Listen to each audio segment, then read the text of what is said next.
Informasi selanjutnya, saudara, gerobak yang hancur akibat ledakan diduga bom di Desa Lungraya, Kecamatan Bandaraya, Banda Aceh, sebelumnya disewakan pemilik rumah kepada seorang ibu penjual nasi pada siang hari. Beruntung saat kejadian, penjual nasi belum tiba di lokasi. Saudah Ilyas mengaku sudah 2 bulan menyewa gerobak dari pemilik rumah untuk berjualan nasi pada siang hari. Namun saat kejadian, ia sedang menyiapkan menu jualan dari rumahnya yang berada di Ulekaring.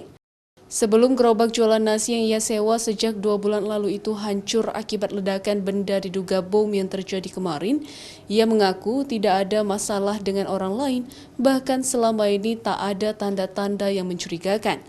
Beruntung saat kejadian karena Saudah belum tiba di lokasi untuk berjualan nasi. Padahal biasanya ia setiap hari pukul 10 sudah mulai berjualan sehingga ia tak menjadi korban ledakan benda diduga bom.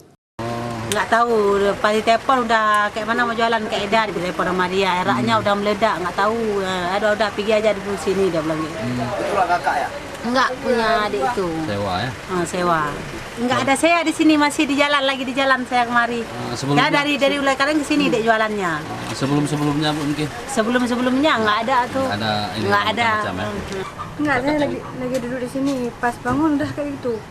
Ada dengar suara? Iya, Besar suaranya. Kakak ada lihat orang Enggak, waktu kejadian bunyi ledakan besar itu, apakah ada orang lewat Kak yang kakak lihat? enggak ada. Memang nggak ada Kak ya? Berdasarkan hasil olah TKP, polisi menemukan logam serpihan, namun belum diketahui jenisnya dan motif dari pelaku. Raja Umar, Kompas TV, Banda Aceh.